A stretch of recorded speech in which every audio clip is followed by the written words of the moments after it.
Continuidade ao nosso estudo de Deus e o Universo, abordando o capítulo 14 do nosso livro. É um capítulo muito especial para nós, em que o Balde nos fala sobre a essência do Cristo.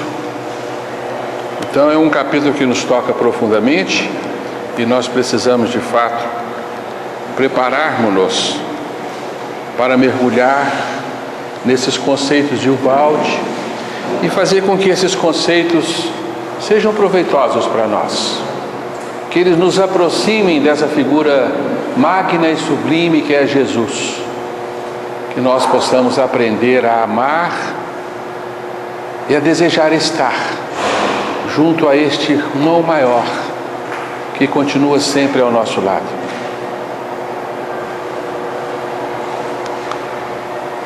Então vamos apresentar para vocês alguns trechos do capítulo 14 de Deus e o Universo.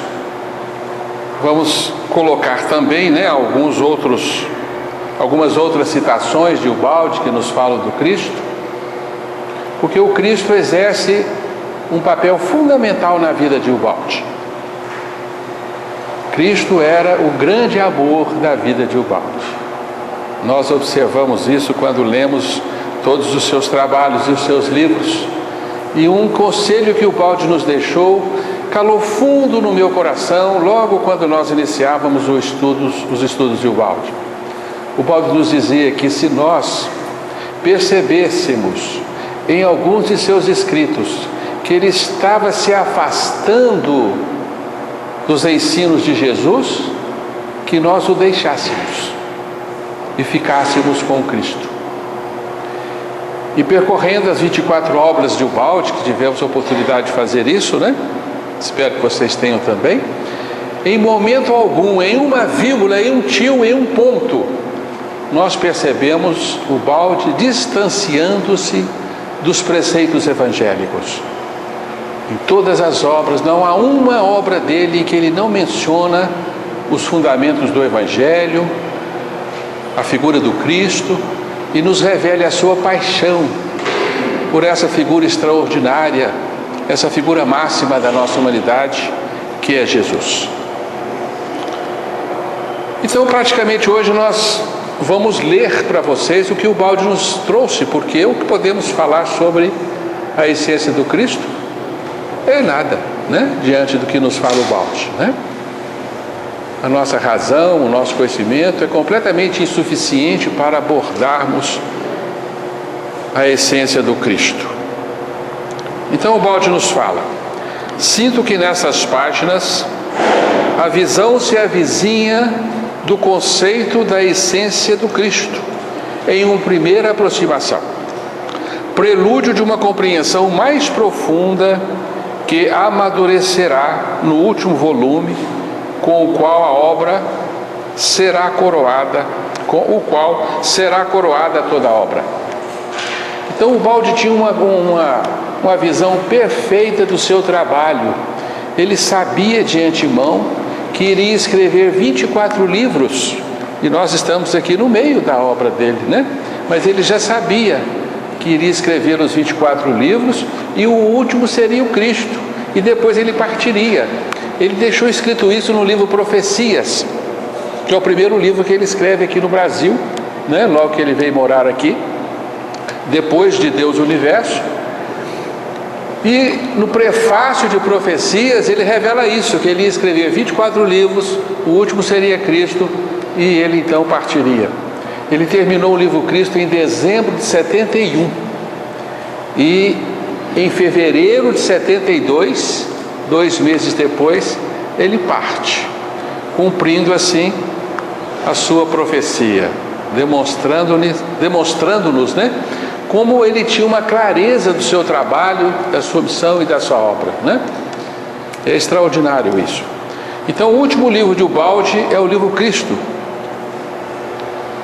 que naturalmente é um livro indispensável para os nossos estudos, e vamos estudá-lo como já estudamos, Jô? Vamos fazer um seminário sobre o Cristo, A Jô vai fazer para nós em 2018, que é o coroamento da obra de Ubalde. Então, Ubalde, em Deus Universo, pressente que ele faz uma primeira aproximação da essência do Cristo, mas essa aproximação será completada na obra O Cristo, o seu 24º e último livro. Nós vamos perceber, inclusive, que Ubalde, com muita humildade, apresenta uma visão de Cristo em Deus Universo para apresentar uma outra visão ligeiramente modificada no livro O Cristo.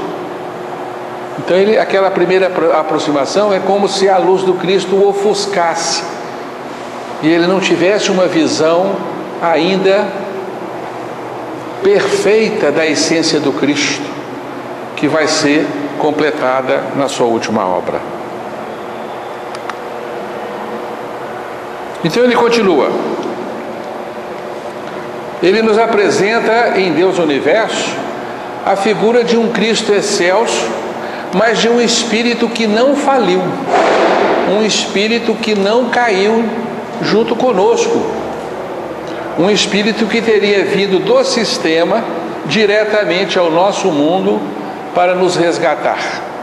Então ele diz assim, nesse capítulo de Deus Universo: ele, espírito puro, que não conheceu o pecado, filho de Deus como nós, mas não rebelde, emanação de Deus como todo espírito, quis seguir a criatura em sua queda para redimi-la e permitir-lhe subir a Deus. Então essa é a visão de Cristo em Deus Universo, que vai um pouco embaralhar, para muitos estudiosos, embora isso não seja tão importante. Mas no livro Cristo, Ubalde vai nos apresentar Jesus como um espírito que faliu sim, que caiu também conosco, mas que de alguma forma ele era e continua sendo responsável por nós, que somos o seu rebanho. Mas ele foi um espírito que também participou do movimento da queda, venceu a carreira evolutiva, por isso ele se diz, o filho do homem, que é o filho da evolução, o filho do homem pronto, o homem acabado. Então Jesus chega ao estágio final do processo evolutivo, e ele nos diz isso, tem de bom ânimo, eu venci o mundo, eu venci o Aécio, o antissistema, eu venci toda a carreira evolutiva necessária para ingressar-se em Deus, e ele faz o ingresso no sistema aos nossos olhos, que é o fenômeno da ressurreição, é o maior fenômeno do universo, quando uma alma, enfim, retorna à essência originária, retorna ao seio divino como um espírito imaculado e puro, Aí sim, de fato, com o título em maiúsculo de filho de Deus, Porque nós somos filhos de Deus em minúsculo, Nós costumamos dizer isso, tá? Não deixamos de ser filho de Deus, mas somos os filhos, infelizmente, exilados, Os filhos que optaram por uma revolta e nos distanciamos do reino divino, e agora precisamos nos reintegrar, voltar à condição de filho em maiúscula, Então esta é a visão de Ubalde, um dos aspectos da visão da essência do Cristo.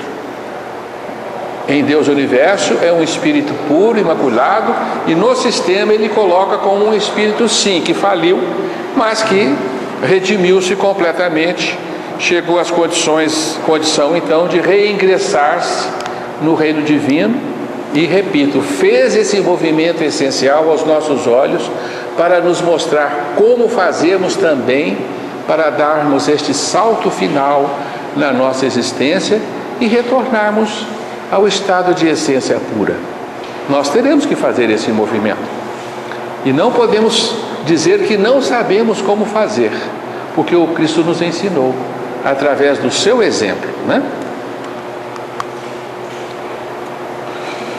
E ele continua: Cristo representa a expressão perfeita do pensamento de Deus. Um espírito perfeito, incorrupto, projetado apenas por amor e missão de bem à periferia, que está nos antípodas de sua posição natural.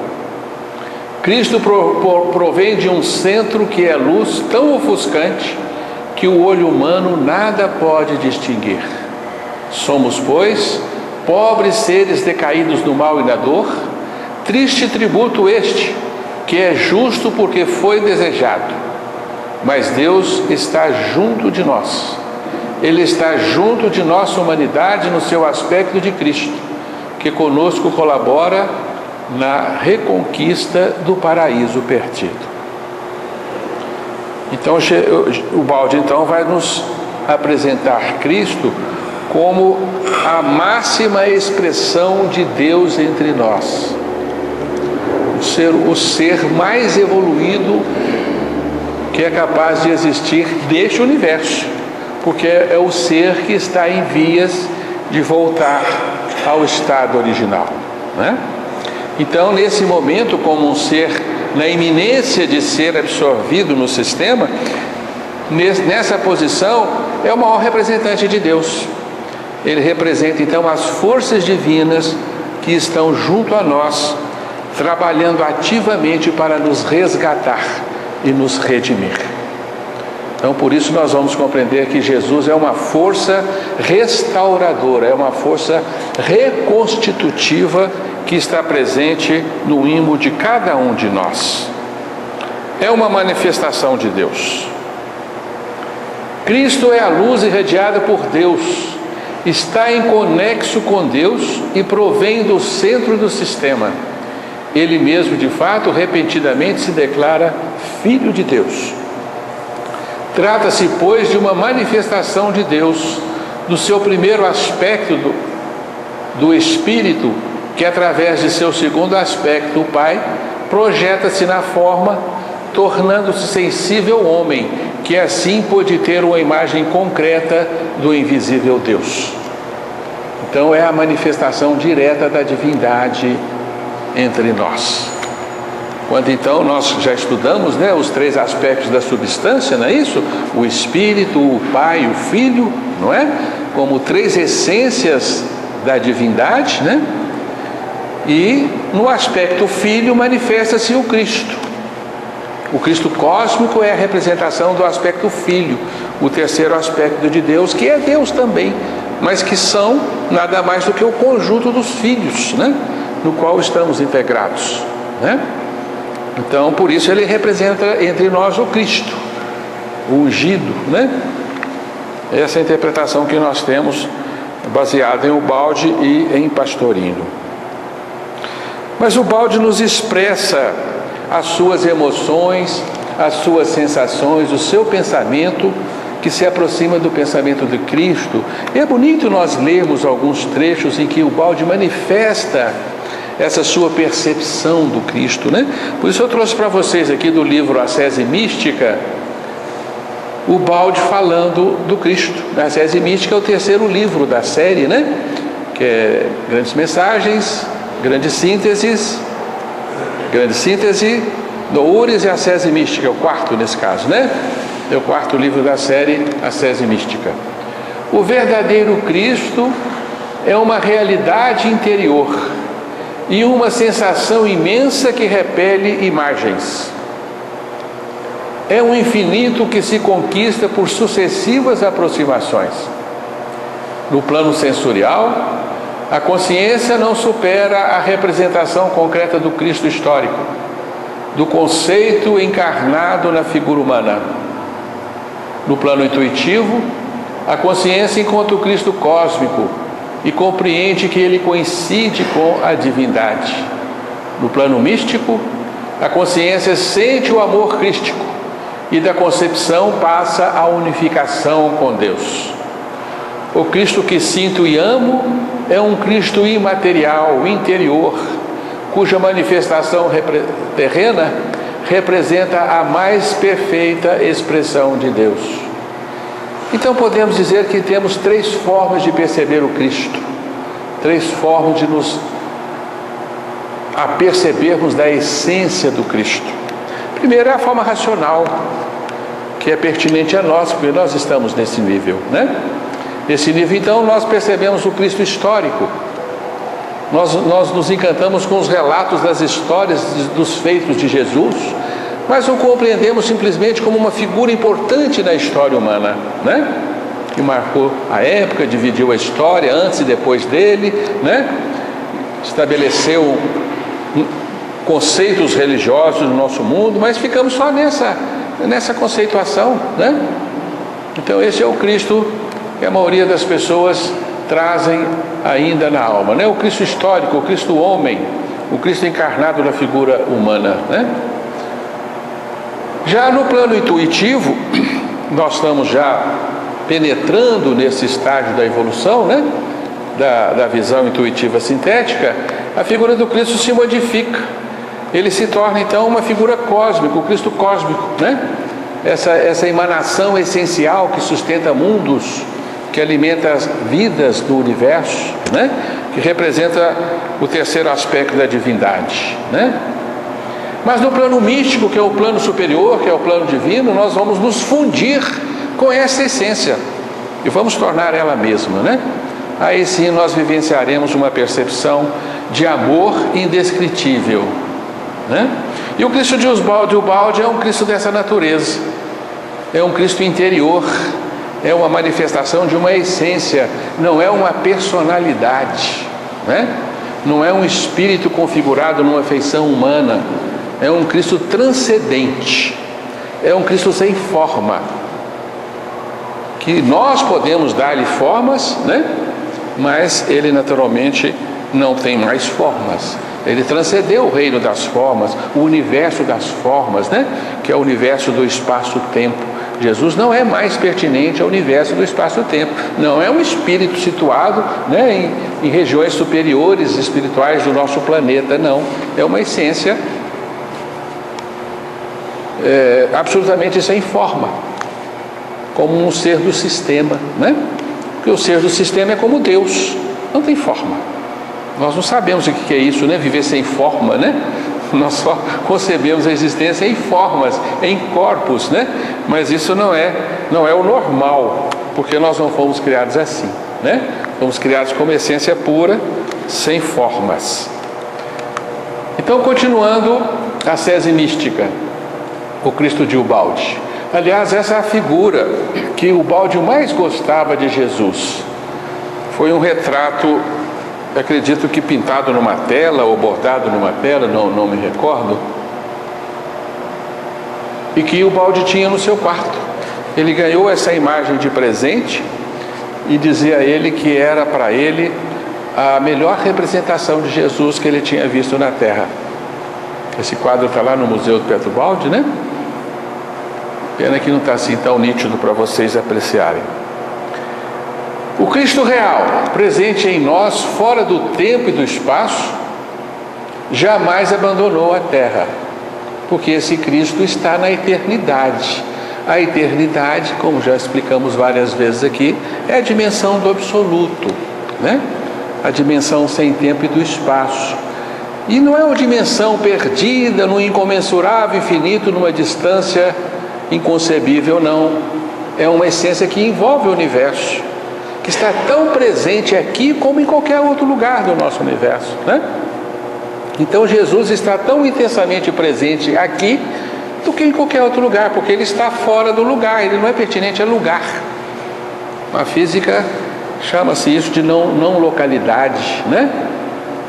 E o atributo maior da não localidade é a onipresença, é estar em todos os lugares ao mesmo tempo, né?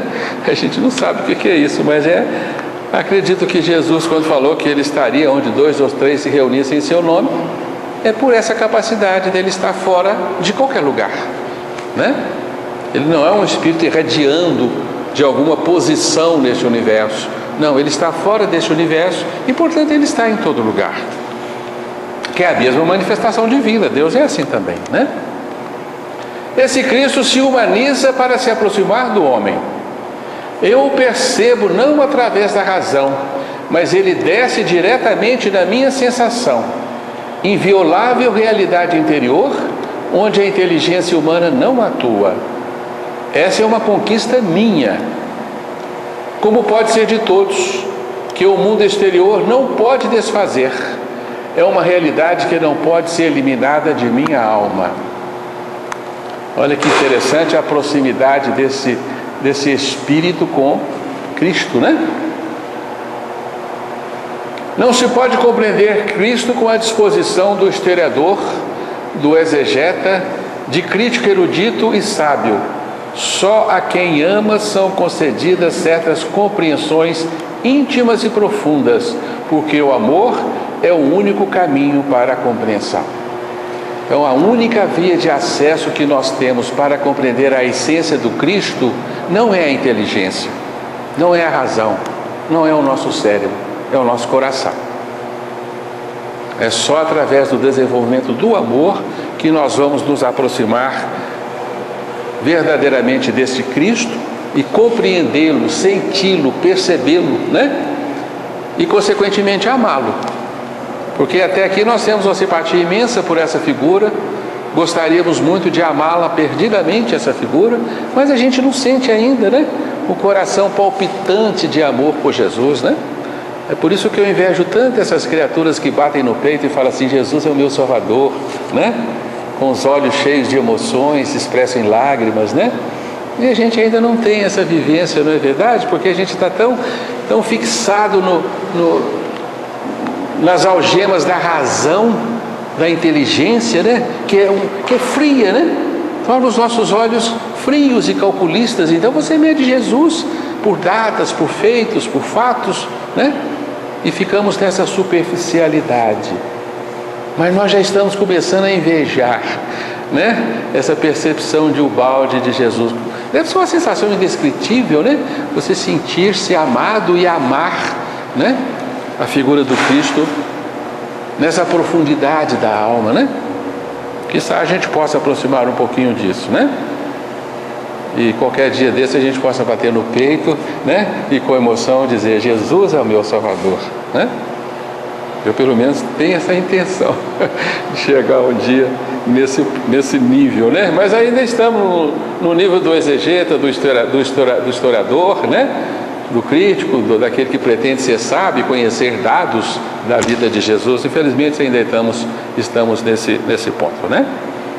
Mas Ubalde teve um convívio íntimo com Jesus. Ele conta inclusive uma passagem que ele sente a presença de Jesus, né? Caminhando ao seu lado junto com Francisco de Assis, não é isso, Jô? A estrada de Colle Umberto, né? Não é um Jesus forma, é um Jesus que através da sua mente se projeta como se tivesse uma forma, mas uma forma que ele não consegue perceber com clareza. Mas não quer dizer que Jesus estava ali formado como um ser ao lado dele, né? Jesus estava intimamente se projetando no seu interior e ele projeta a figura do Cristo ao seu lado, né? Continuando, o Cristo me aparece assim como um trovão que ouço. Esta é a voz daquele a quem ouço, dizia ele, né? Definindo a sua voz, né? Não tente individuar-me, não pergunte quem sois, não poderias responder, porque não é um ser personalizado, individualidade, não é uma personalidade, né? É um ser desfeito no infinito divino. Nós não sabemos o que é isso, né? Então é um trovão que eu ouço, saindo da noite dos tempos e ecoando de século em século, como uma força progredindo em passo gigantesco através da história do mundo. É o fulcro do dinamismo das ascensões humanas. É a voz imensa do Espírito que tudo arrasta em sua força. É o traçado do laborioso caminho da vida. É a fecundação divina do humano para o divinizar. Vocês já alcançaram alguma dessas definições de Cristo, gente? Eu nunca tinha visto em lugar nenhum, né, essas definições de Cristo, né? São definições realmente contundentes, né? Muito expressivas, né? É a fecundação divina do humano para o divinizar. Através do amor me aparece o vulto divino de Cristo. Sua forma histórica é um átimo, um lampejo fechado no tempo. Sua realidade é eterna e contém o gesto de Deus que volta às páginas da criação e da evolução do universo. A força deste gesto está dentro da história, sustenta, guia-a, eleva-a. O mundo ameaça destruir-se e aquela força toma-o e levanta-o. Os destinos dos povos periclitam e aquela força salva-os. Cristo é o Verbo humanizado que se funde às longas vicissitudes humanas. Então, para mim, essa é a melhor definição da essência de Cristo, né? Quem é o Cristo? Se nós entendemos, né, este parágrafo de Ubaldi, nós nos aproximamos um pouco da compreensão do que é o Cristo. É uma força restauradora, salvadora, presente no íntimo de todos nós, queiramos ou não, né? É o reconstrutor. Esse é o título que o Ubaldi lhe dá, né? E que me pareceu tão significativo, né? Agora é Deus do universo de novo. Somos, pois, pobres seres decaídos no mal e na dor. Triste tributo este, que é justo porque foi desejado. Mas Deus está junto de nós. Ele está junto de nossa humanidade, no seu aspecto de Cristo, que conosco colabora na reconquista do paraíso perdido. O fato de Cristo nos ter trazido o amor demonstra que ele provém do centro e que é um reconstrutor. Então essa é a tarefa do Cristo, né?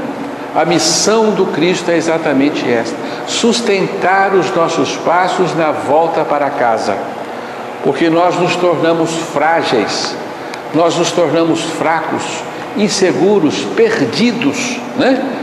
Nesse imenso universo deteriorado, e nós perdemos o rumo de como voltar para casa, né? É curioso isso, né? Como que nós estamos tão perdidos assim, né? Que a casa de Deus está em todo lugar e nós não a encontramos, nós não a vemos, nós nos sentimos completamente perdidos neste mundo. Eu fico admirado de perceber como que as pessoas relatam, né? As pessoas nos relatam sonhos, e como que é tão comum entre os sonhos humanos o sonho de estar perdido, o sonho de estar fazendo uma viagem e não consegue saber como fazer nessa viagem. Perderam as malas, perderam o trem, perderam a hora, perderam o ônibus, né? Quer chegar e não consegue, quer ir, não sabe para onde.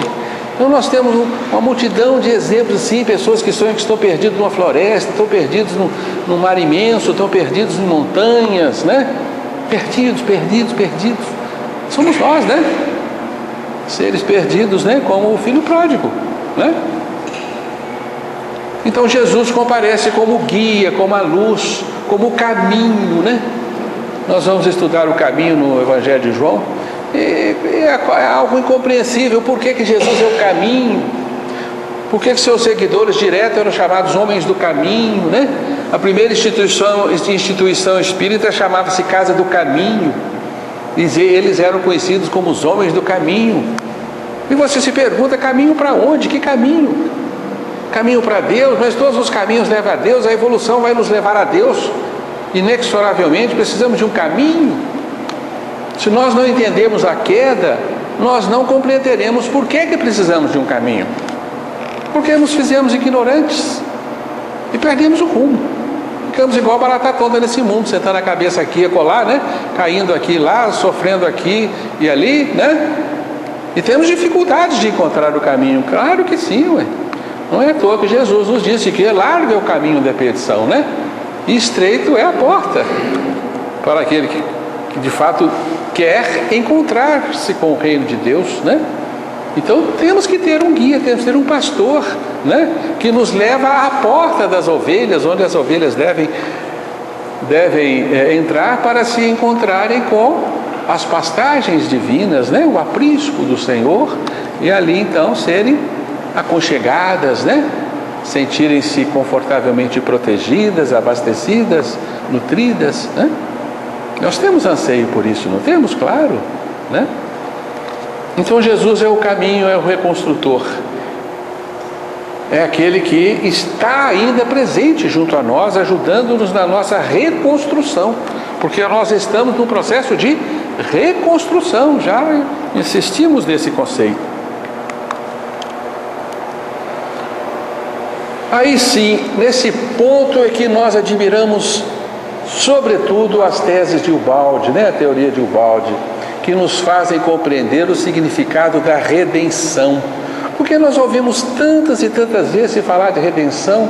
Na doutrina espírita essa palavra comparece milhares de vezes. Obra de Emmanuel, não temos nem como contar, Nos 4 livros de Emmanuel, Vinha de Luz, Caminho, Verdade e Vida, Pão Nosso e qual que falta? Fonte Viva. Se vocês tiverem esse material digitado no computador, procurem quantas vezes aparece redenção, vocês vão ficar atordoados, de verem como é que Emmanuel fala de redenção, e a gente não para perguntar: o que é isso?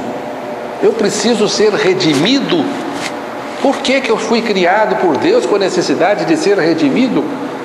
E se nós formos ao dicionário, vamos ver que redenção é salvação.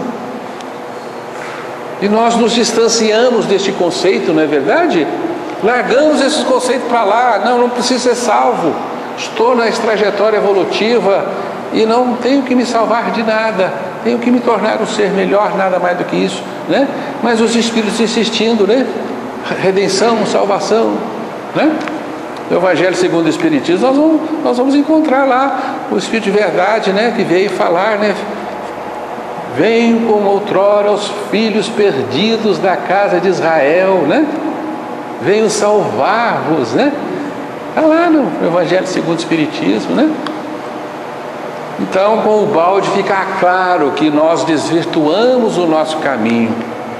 Nós deixamos o universo divino e ingressamos neste universo de formas, de matéria, de energia, de espaço, de tempo, e estamos aqui algemados nessa dimensão cerceada por limites, Onde a nossa consciência está constrangida, está contraída, e nós perdemos o contato com a nossa essência. Então Jesus veio nos restituir a essência original. Isso é salvação, Isso é redenção. E esse é o significado do Evangelho, que significa boa nova, não é? Evangelho vem do grego, que significa boa nova. Boa nova quer dizer boa notícia. Então Jesus veio trazer uma boa notícia para nós. E a maioria das pessoas, se você perguntar qual boa notícia que Jesus veio te trazer, vem me dizer que Deus me ama. Vem me dizer que o amor é a essência da criação. Essa é a boa notícia? É a melhor notícia que nós podemos ter em vida? De que temos um Pai que nos ama, e daí? Eu vou sofrer, vou continuar sofrendo. Doenças escabrosas podem estar inseridas no meu destino, mortes violentas, Não sei o que vai ser de mim amanhã. Qual é a boa notícia que o Evangelho trouxe? Eu já fiz essa pergunta em várias assembleias espíritas, e o espírita não sabe responder. Vocês sabem? Agora vocês sabem, A salvação, não é? Oi?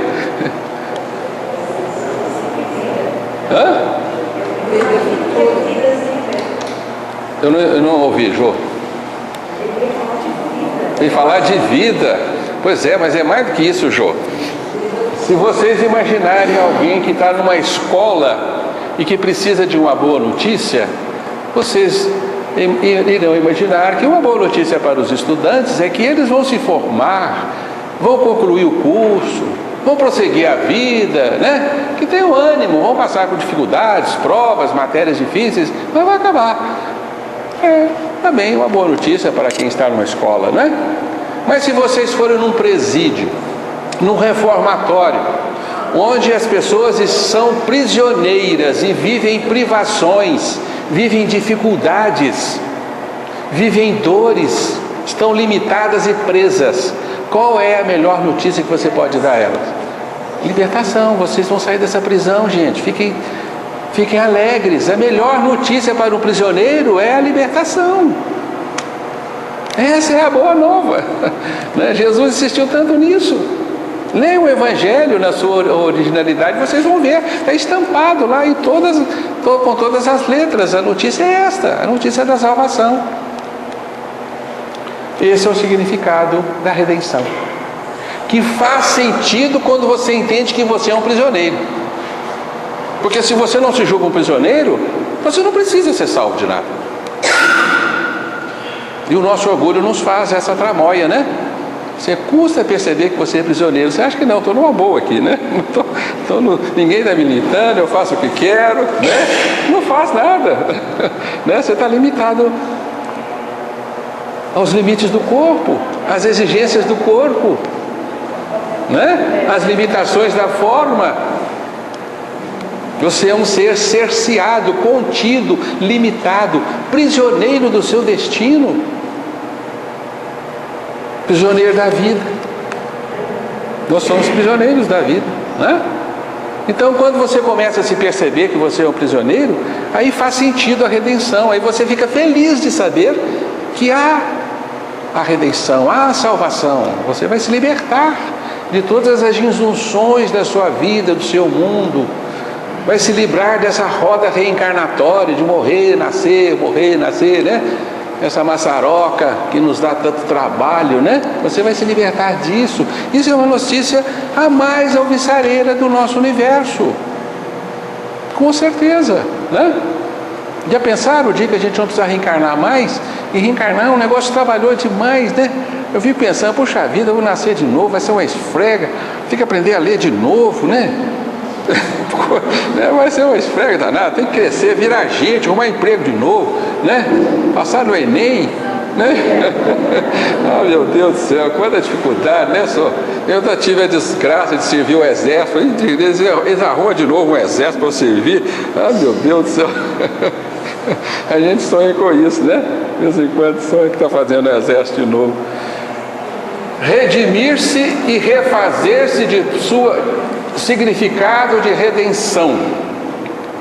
Está lá em Deus Universo, né? PU é Pedro Balde, DU, Deus Universo, né?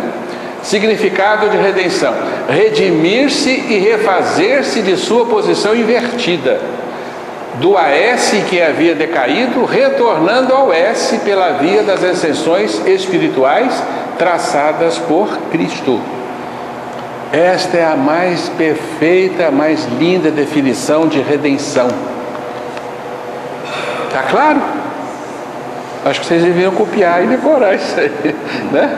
Esse é o exato significado de salvação para nós, no atual nível de compreensão em que estamos. E está lá em João, né? João 1,12. Mas a todos quanto receberam, aos que creem no seu nome, deu-lhes o poder de se tornarem filhos de Deus. Mas como nós já não somos filhos de Deus? Não, já não temos esse poder? Não, estamos desvirtuados. E Deus nos dá a liberdade de continuarmos desvirtuados quanto tempo quisermos, né? Se quisermos permanecer neste universo por bilhões e bilhões de anos, com certeza continuaremos aqui, né? Porque esse universo ainda vai viver alguns bilhões de anos, depois vai deixar de existir, mas bilhões ainda dá, né? A ciência nos fala aí de uns 20 bilhões de anos pela frente ainda de existência no nosso universo. Depois disso o universo ficará inviável, né? Cristo veio nos dar a vida eterna, a nos devolver a condição de filhos de Deus, porque já não somos, ou assim não fomos criados? Nós perguntamos. Claro que não, né? Todos os espíritos são filhos de Deus, mas não basta estabelecer essa origem e descendência, pois que todos os espíritos têm a mesma origem e descendência. Todo espírito é de mesma natureza de Deus. Isso está em Deus Universo. Uhum. Eu acho que eu copiei isso errado, né, gente?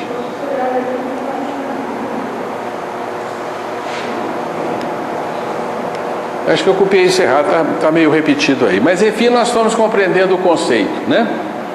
Não deixamos de ser filho de Deus, mas nós, em decorrência da nossa queda espiritual, nós nos apartamos da essência original, né? E perdemos o contato com a seiva da vida, da vida eterna, a verdadeira vida que Jesus veio nos devolver, né? Dela não bebereis enquanto não retornares ao reino de Deus, né? Dessa seiva pura da vida, né? Que nós não temos a eternidade, nós somos fragmentos da eternidade. Então esse é o significado da redenção, que é uma redenção cósmica, não é uma redenção da nossa humanidade, né? É uma redenção de todo o nosso universo. Por isso o Balde nos diz que esse é um drama cósmico. É um drama. O sistema é a seiva da vida. A verdadeira vida é a vida no sistema. Aqui nós temos uma vida fragmentada, né? Nós contraímos e expandimos, a nossa consciência se apaga e se acende. A gente é uma luzinha que fica assim, ó, igual um pisca-pisca de carro, né? Que não se mantém, né? Não é assim? Então, hora a gente está apagado, hora a gente está parcialmente, né? Parcialmente aceso, não estamos perfeitamente conscientes e cônscios de nós mesmos, né? Vivemos atordoados, o tempo todo atordoados, imbecilizados, né? Verdade? Ué. É duro falar isso, mas é. A gente nasce, né? Custa ganhar um pezinho, entender alguma coisa, começa a achar que entende, aí vem a velhice e corrói de novo, né? A nossa compreensão, você cai na caduquice, pronto, perde, fica aí velho gagá, né? Né, Madinho? Né? Vira criança de novo e vai nessa história, né? Chega disso, né? Nós estamos cansados disso já. Então o Balde nos fala do Cristo cósmico, de um drama que é de expressão cósmica, que abrange todo o nosso universo do espaço-tempo, com todas as suas humanidades, né? Inimagináveis para nós, né? Mas quantas galáxias existem nesse universo, né? A ciência já calcula em 200 bilhões de galáxias, é uma coisa extraordinária, né? Cada galáxia tem cerca de 100 a 400 bilhões de sóis. Uma grande porcentagem tem planetas, né? Quantas humanidades habitam nesse nosso universo? A gente fica meio tonto, né? Quando começa a pensar nessas extensões incomensuráveis, incalculáveis, né? A gente fica assim, puxa vida, mas é espírito pra caramba que caiu, né? Tem um amigo que falou assim, quando os alunos todos são reprovados, a culpa é do professor. Querendo imputar a culpa a Deus, né? Que é o nosso professor originário. É porque o espírito de baixo que caiu, então tem alguma coisa errada. Oi? Mas é o infinito. Deus criou infinitos filhos. Parte do infinito caiu. Como é que você divide o infinito? Se você divide infinito, você gera outro infinito. É estranho isso, mas né? Bem, não pensemos em números, senão nós ficamos atordoados, né? Pensemos que todo o nosso universo, espaço-tempo, todas as entidades que vivem no espaço-tempo, que estão subordinados à evolução, são espíritos que saíram da casa do Pai e estão voltando. E todos esses espíritos precisam de guias, precisam de restauradores, de reconstrutores. Precisam de espíritos maiores que facultem a evolução correta de todas essas humanidades, né? Então o Cristo cósmico se expressa em todas essas humanidades. Não possivelmente o nosso Jesus, né? O nosso Jesus é nosso. Pelo menos a gente pode restringi-lo à nossa humanidade, né? E ele é só nosso, não vamos dividi-lo com outros povos de outros mundos, né? É só nosso. Tá certo, gente? Ele tem outras ovelhas de outros apriscos, né? Mas é tudo da terra. É tudo da nossa terra, do planeta azul, né? Já é muita coisa, gente. Mas já é muita coisa. Não, mas dizem que no mundo espiritual tem 6 vezes mais espíritos. Oi? Pois é, mas é muita gente. Dizem que no mundo espiritual tem 6 vezes mais espírito do que aqui na Terra. Aqui são 6 bilhões, né? Já está gerando, já está no 7, né? Já está no 7, né? Pois é, então, do outro lado é 6 vezes mais. É muita gente, né? É quase uns 50 bilhões de almas aí, não sei, né? Por aí, né? Porque a gente sabe, mas a gente não sabe. Pois é. Já dá muito trabalho para Jesus, não precisa ter mais, não. Já está muito bom. Cristo, provindo do primeiro motor central, o amor. Olha só, o motor central do universo, o amor.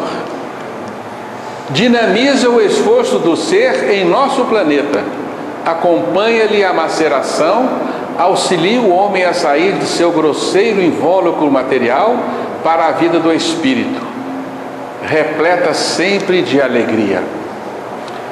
No Evangelho segundo o Espiritismo, o Espírito Lázaro dá uma mensagem e ele termina falando assim: agora nós precisamos ajudar o homem a libertar-se da matéria, né? Isso agora tem um significado para nós, né? Assim, Cristo se entranha em nossa vida terrena como o mais poderoso fator de evolução, operando nos nossos mais elevados planos biológicos. Esse Cristo aqui é imenso, né, gente? Ele opera intimamente em cada um de nós. Ele nos dá a mão na exaustiva subida para o centro, do ódio ao amor. Por que admitir que Cristo tenha sido o único raio enviado pelo centro para reanimar e reconstruir o universo desmoronado? Deve-se acreditar ter Cristo eventualmente desempenhado também em algum lugar a sua missão redentora? Ou ainda, já que o campo por ele escolhido tenha se limitado à terra, que se tenha valido de outros colaboradores, com ele enviados por Deus a todo o universo, que igualmente deve ser repleto de vida.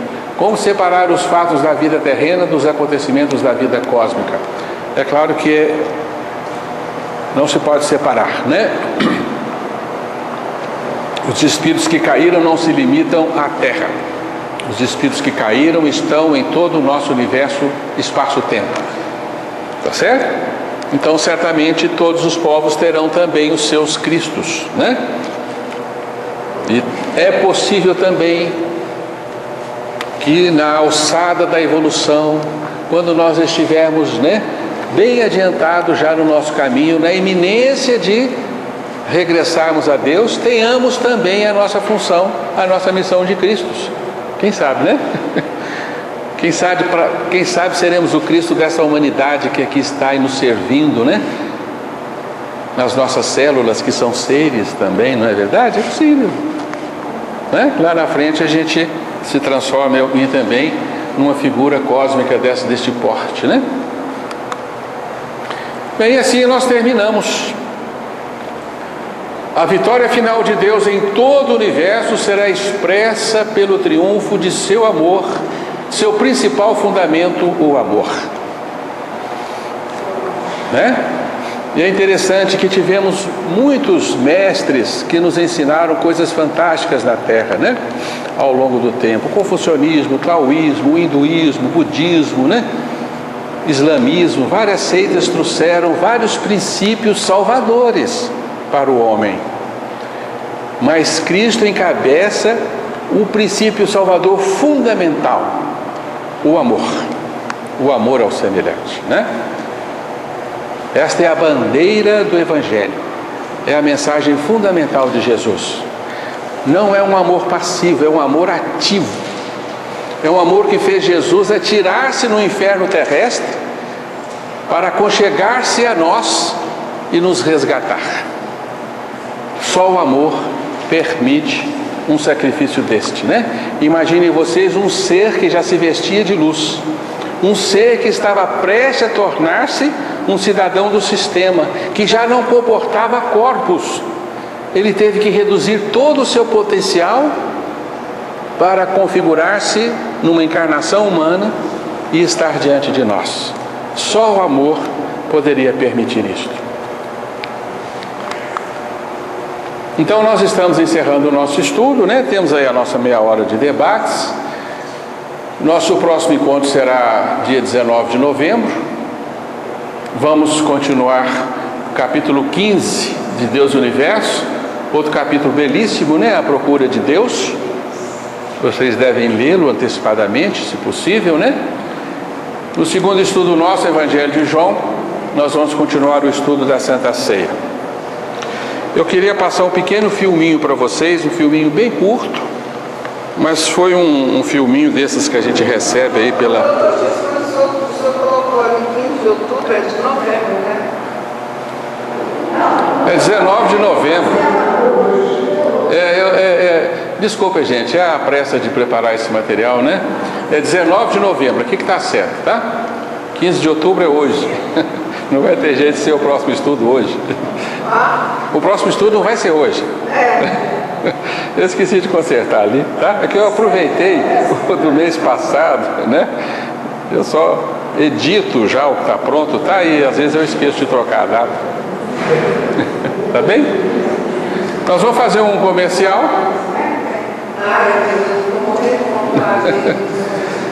No dia 12 de novembro, nós vamos estar fazendo um estudo sobre física quântica e espiritualidade.